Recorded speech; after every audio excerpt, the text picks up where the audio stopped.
Kelly Slater is the greatest surfer who ever lived. And the internet loves to picture his life as a $100 million fantasy. Yachts, mansions, a legend counting his money on a beach in Hawaii. But the real number is nowhere close. And what he is actually building right now looks nothing like the story you have heard. A lot more titles than we get. Hope so.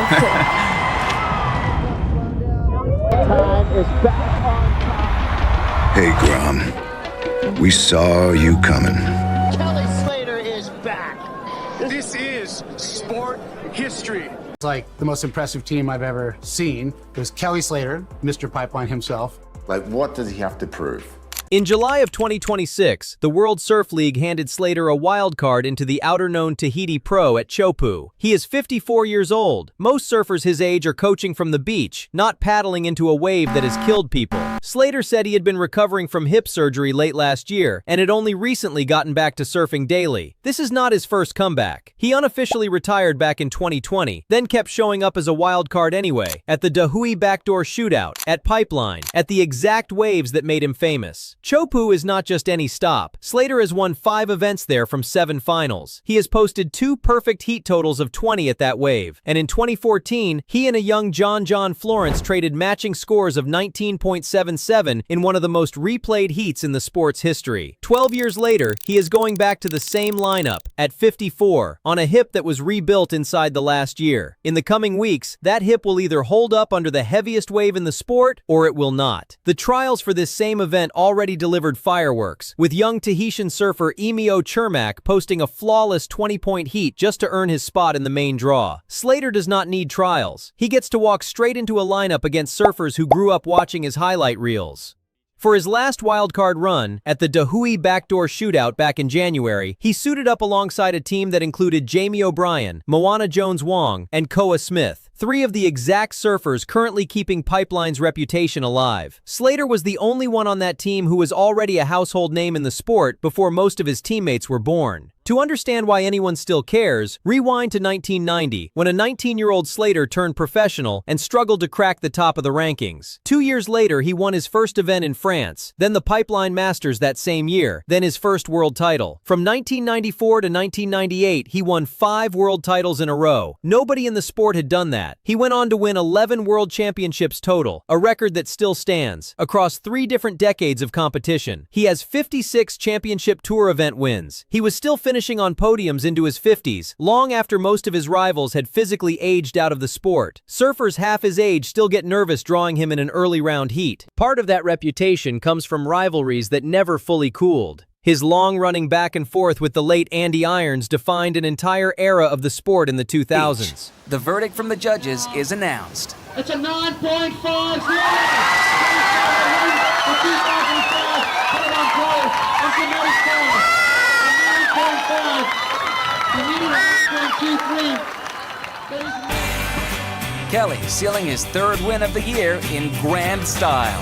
Younger stars like Gabriel Medina and Felipe Toledo grew up idolizing him before eventually sharing a heat sheet with him. Even now, in 2026 interview clips, Slater talks about training alongside John Florence on the North Shore, like 2 generations of the same discipline colliding in the same lineup. But competing was never the whole story. Slater also stepped into Hollywood for a stretch, playing a supporting role in the movie Baywatch and voicing a character in the animated film Surf's Up, which pulled in about $149 million worldwide. He picked up a guitar seriously enough to perform on stage alongside musician Ben Harper at a concert in Santa Barbara. He went vegan and posted about it on social media. Have you ever thought of going vegan to help lessen your contribution of animal pollution? I absolutely have. I'm actually working my way in that direction. One more surfer breaking the stereotype of the sport's beer and burger culture. None of that made headlines the way his surfing did. All of it fed the same brand. While Slater was still competing, he was quietly building something bigger than a trophy case. For 24 years, Quicksilver was the brand on his jersey. In 2015, he walked away from that deal and co-founded Outerknown with the luxury group Caring, a sustainable clothing company built around fair labor and eco-friendly materials. I've been a sponsored surfer for over 30 years. The bulk of my sponsorship has come by way of clothing brands, and I realized I don't know a lot about the whole process. I wanted to be able to set that whole process up with my ideas and my beliefs around things. Not just another surf logo. This year, Outerknown is celebrating 11 years in business, run by Slater's brother Dylan as CEO, and returning as title sponsor of the very Chehupo event Slater is competing in. Around the same time Outerknown launched, Slater's team spent a decade on a strange side project in Lemoore, California, nowhere near an ocean, engineering a machine that could produce a perfect, rideable wave on demand. In 2016, the World Surf League bought a majority stake in the Kelly Slater Wave Company. Most people never heard about this part. Prince Harry has surfed that same wave pool. So has professional tour talent like Felipe Toledo, Mick Fanning, and Gabriel Medina, back when the World Surf League staged its first test event there in 2017. That wave pool technology now underpins a wave pool boom that stretches as far as Abu Dhabi, where Slater personally tested the largest artificial wave pool in the world. He also launched Slater Designs, a surfboard line built with firewire, put his name on a beverage company called Perps, and became a brand ambassador for the health food company Chiaco. A surfer who once just took a paycheck from a board sponsor now owns a piece of the boards, the wave technology, and the clothing line themselves. Every one of those ventures shares the same through line. Slater did not just cash checks from other people's companies. He built ownership positions in the exact things that made him famous, the boards, the waves, and the clothes, so that even on days he is not competing, those businesses are still working for him. This is where the story takes a turn nobody expected, because the $100 million version everyone assumes is not the real one. Multiple financial estimates from 2026 put Slater's net worth between $22 and $42 million, built from prize money, Outerknown ownership, the Surf Ranch technology, and Slater Designs royalties. That is a serious fortune for an athlete in a sport with nowhere near the sponsorship money of the NBA or the NFL. But it is not the yacht and private jet number the internet likes to throw around. His estimated yearly income sits around $3 to $4 million, mostly from ownership stakes rather than any single paycheck.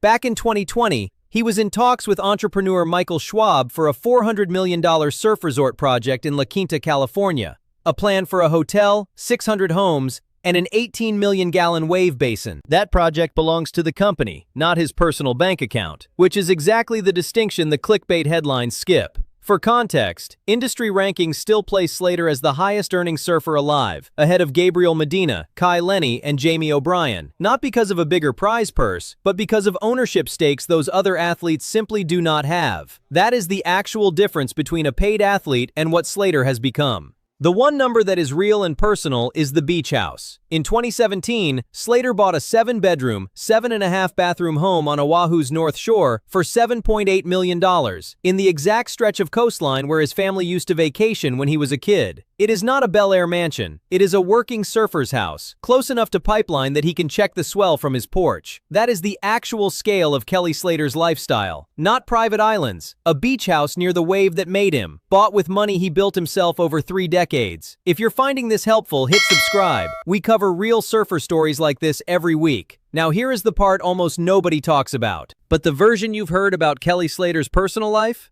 That's not the full picture either.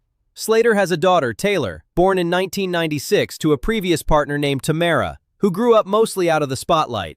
For most of his career, the 11-time world champion did not have a child at home with him full-time. That changed in the summer of 2024, when his longtime partner, Kalani Miller, gave birth to their son, Tao. In February of 2026, the couple announced they are expecting again, a baby girl due that spring. Slater posted the announcement from a beach in Hawaii, holding his son, with Miller's pregnancy visible in the video, all set to a Stevie Wonder song written for the birth of his own daughter. He captioned it with the words, "Baby girl arriving spring 2026.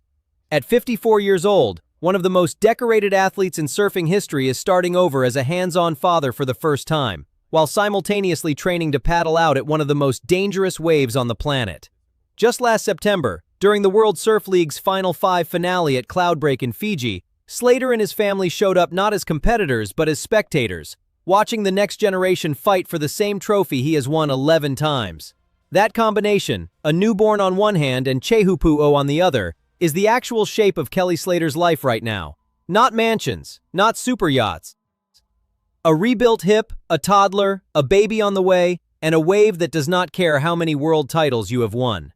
As of this recording, Slater is training on the North Shore, getting his surfing back before the Chehupu'o event window opens on August 8th.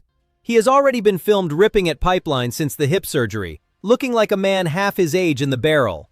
Whether he wins another heat at Chehupu or gets knocked out in the first round, the story was never really about another trophy.